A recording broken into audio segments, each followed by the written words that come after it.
Kenapa Belanda enak usir-usiran? Karena Belanda sudah dihabiskan oleh Jerman di Eropa sana. Jadi sudah tidak punya daya. Pada tahun 42 itu Jepang masuk ke Indonesia tahun 42 bulan Januari. Jepang mengaku saudara tua, masuk ke Indonesia mengaku saudara tua dengan semboyan 3A. Ya, ini sampai perlu ingat ini pelajaran waktu SMP. 3A itu adalah Jepang pemimpin Asia, Jepang pelindung Asia, dan Jepang adalah cahaya Asia. Layak Jepang kalau mengatakan begitu, karena perkembangan teknologi di era modernisasi itu belum ada negara yang bisa mengalahkan Jepang. Dan Jepang sudah tidak mau memperkuat tentaranya, tapi yang diperkuat adalah ekonomi dan teknologinya. Nah itu sebab-sebab khusus ya, sebab-sebab khusus. Kemudian Jepang menjanjikan kemerdekaan bangsa Indonesia dengan membentuk BPUPKI. Ini singkatan Badan Penyelidik Usaha-usaha Persiapan Kemerdekaan Indonesia, kemudian berubah menjadi Panitia Persiapan Kemerdekaan Indonesia pada tanggal 18 Desember mengesahkan Undang-Undang Dasar 45. Kemudian pada tanggal 17 Agustus terjadi kekosongan kekuasaan di Indonesia. Jepang setelah dibom atom tanggal 6 dan 9 gitu Pak ya. Tanggal 6 dijatuhkan ke Nagasaki, tanggal 9 dijatuhkan ke Hiroshima. Penduduk Jepang 100.000 mati langsung. Jepang lumpuh. Akhirnya menyerah kepada sekutu. Di Indonesia ini terjadi kekosongan kekuasaan. Nah disitulah kehebatannya pejuang-pejuang kita, pejuang-pejuang Bapak Soekarno CS itu, ya, terus memproklamirkan kemerdekaan pada tanggal 17 Agustus 45 Indonesia merdeka. Memproklamirkan kemerdekaan Indonesia oleh Soekarno-Hatta, dan Belanda tidak mau mengakui kemerdekaan Indonesia sampai dengan tahun 50 karena ingin menjajah bangsa Indonesia kembali. Yang Belanda itu sampai tahun 50 tidak mau mengakui kemerdekaan Indonesia karena Belanda ingin menguasai Indonesia kembali, ingin menjajah kembali. Lah disinilah terjadi pertempuran yang hebat, pertempuran yang luar biasa di seluruh Nusantara, ya, di seluruh Nusantara. Terutama pada tanggal 10 November terjadi pertempuran di Surabaya. Tentara sekutu yang namanya Nika dipimpin oleh Inggris, kemudian Belanda dompleng di situ, disikat sama anak Surabaya, habis. Tapi ya gitu, arek-arek Surabaya yang meninggal itu bukan ratusan, ribuan. 10 November tahun 1945. Pengorbanan mereka adalah luar biasa. Jiwa raga, mati, nyawa demi negara, demi bangsa, dan demi anak cucu. Termasuk kita-kita ini yang dibela mereka dengan nyawa, ya, dengan pertumpahan darah. Nah, itu. Kemudian ada peristiwa lagi yang namanya kejahatan Westerling. Pernah mendengar, pernah baca Westerling?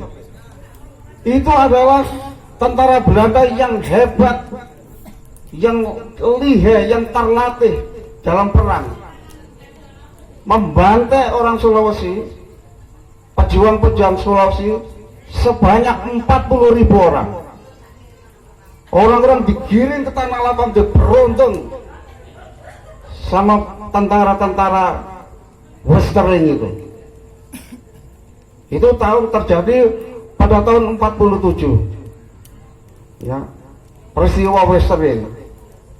Kemudian ada peristiwa pertumpahan darah lagi, yaitu perang Puputan Margarana di Bali yang dipimpin oleh Gusti Ngurah Rai tanggal 20 November 46. Kemudian ada gerakan teror atau yang namanya gerakan tentara APRA, Angkatan Perang Ratu Adil, yang dipimpin oleh Westerling di Bandung juga pada tanggal 23 Januari. Sasarannya adalah tentara yang di markas Bandung itu. Ada 10 tentara dibantai oleh tentara Westerling di kota Bandung. Ya, tujuannya Westerling adalah ingin menggulingkan NKRI. Ya, itu tadi nyerangnya lewat Bandung dulu. Itu termasuk. Kemudian ada lagi perang Puputan, perang Westerling 10 November, apa? Kemudian pada tahun 48 juga terjadi pemberontakan PKI di Madiun. Indonesia lagi sibuk-sibuknya mempertahankan kemerdekaan. Partai Komunis Indonesia mengadakan pemberontakan di Madiun, ingin mendirikan negara komunis, tapi ditumpas oleh tentara Brawijaya, ditumpas oleh tentara kita, tentara NKRI. Itu Bapak dan Saudara sekalian. Kemudian ada apa lagi? Ada perjanjian-perjanjian, ada yang namanya perjanjian Renville, perjanjian Meja Bundar, perjanjian Romroyen, dan perjanjian Den Haag atau KMP, Konferensi Meja Bundar. Dan ada agresi 1, agresi 2. Ini tidak perlu saya petikan, sudah waktunya nanti terlalu lama ya. Jadi itulah para bapak sekalian. Sekarang saya sudah memberi gambaran, berarti kemerdekaan Indonesia ini sangat terkait dengan Perang Dunia Kedua. Sangat terkait dengan Perang Dunia Kedua. Kalau Jepang menang Perang Dunia Kedua, Indonesia tidak akan merdeka.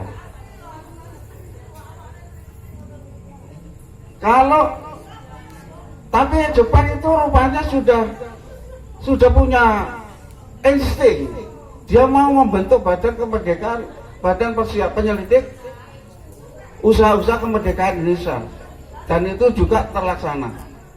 Jadi ternyata antara Amerika dan Jepang itu kira-kira siapa yang berjasa? Menurut panjenengan semua, Amerika itu berjasa karena melumpuhkan Jepang. Jepang itu berjasa karena orang Indonesia itu dijanjeni kemerdekaan, dilatih dengan tentara militernya itu bisa perang karena Jepang itu melatih tentara. Tapi tujuan Jepang adalah ingin menjepangkan Asia Timur Raya, ingin menguasai Asia Timur Raya tujuannya. Jadi memang kalau kita ambil kesimpulan, memang terkait. Amerika juga punya jasa kepada bangsa Indonesia. Kemudian Jepang juga ya punya jasa, tapi Jepang itu sangat istilahnya itu kalau dilihat dari apa itu kejam, sangat kejam ya. Cuma orang Indonesia itu pinter perang, itu adalah informasinya itu Jepang yang melatih.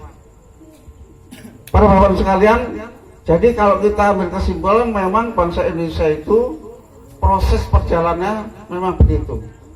Untuk menuju persatuan ini melalui proses penjajahan Belanda selama 350 tahun, penjajahan Jepang selama 3,5 tahun. Setelah itu tahun 50 sampai sekarang saya tidak akan menceritakan. Itu sangat panjang sekali dan banyak banyak kejadian-kejadian yang saya sangat sedih ya. Adanya peristiwa APRA, peristiwa PRI, peristiwa DITI, peristiwa ketika Bules PKI, dan peristiwa ya macam-macam ya.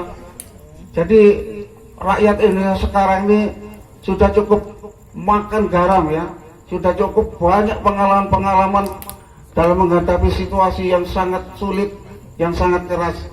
Nah sekarang ini alhamdulillah, mudah-mudahan elit-elit Indonesia atau orang-orang penting di Indonesia ini betul-betul berjiwa pahlawan.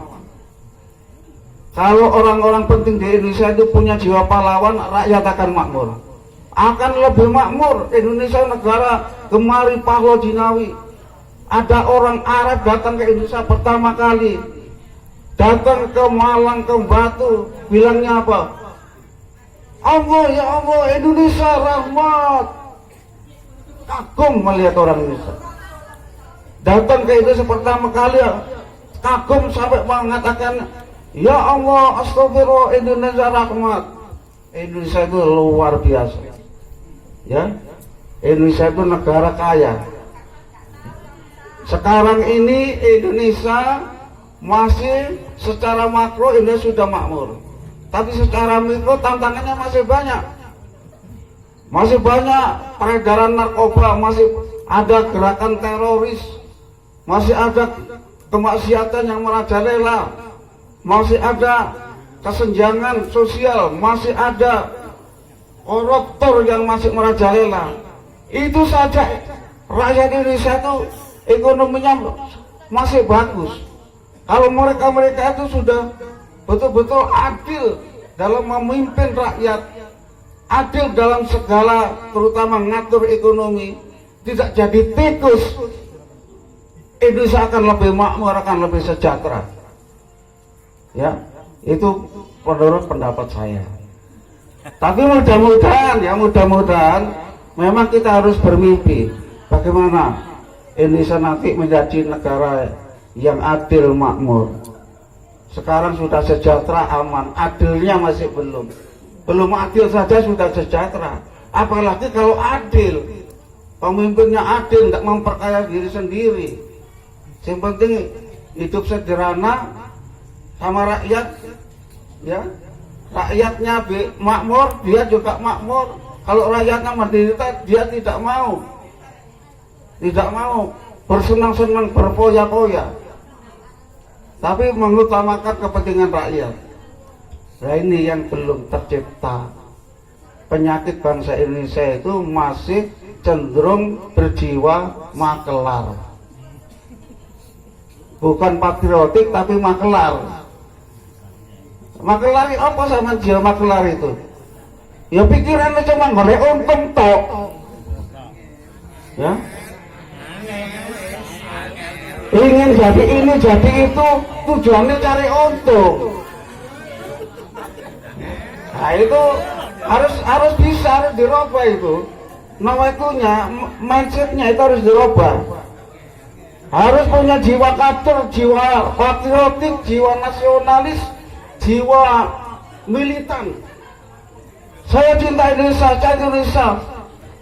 Tapi ada orang miskin di sekitarnya didiamkan. Ada anak tidak sekolah, tidak mau bantu. Indonesia cap opo itu? Ya, cap gomel. Itu. Jadi teman-teman sekalian, bapak sekalian, kita menjadi orang jiwa patriot tidak harus jadi ini jadi itu. Rakyat pun harus jiwa patriotik, harus jiwa nasionalis. Saya Indonesia nasionalis, oke, betul, tapi nek awakmu kaya gelenggam ayem-ayem, gak peduli dengan masyarakatmu, ya kamu pengkhianat itu, ya, pengkhianat itu. Jadi para koruptor, para pengedar narkoba, kemudian orang-orang yang bakhil itu adalah pengkhianat bangsa. Harus kita lawan, harus kita gempur, harus kita suarakan di mana letak keadilan, keadilan hukum, keadilan ekonomi. Demikian apa yang saya sampaikan. Satu pendapat pribadi, tapi saya siap berargumentasi.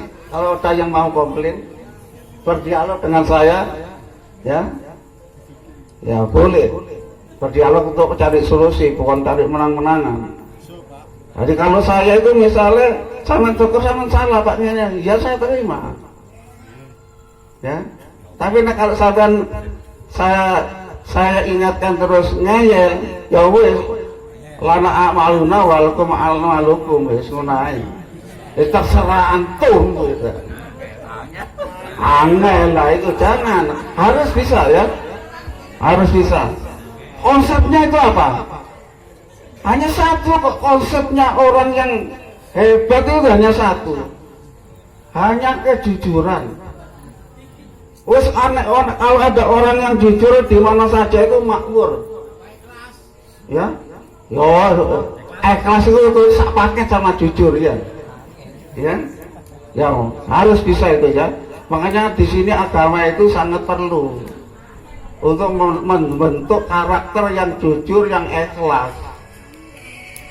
Karena itu terima kasih atas segala perhatiannya. Mohon maaf kalau ada hal-hal yang kurang berkenan di hati para bapak dan saudara sekalian. Wallahul muwaffiq aqwamit thoriq. Wassalamualaikum warahmatullahi wabarakatuh. Tepuk tangan dong untuk para sumber ya.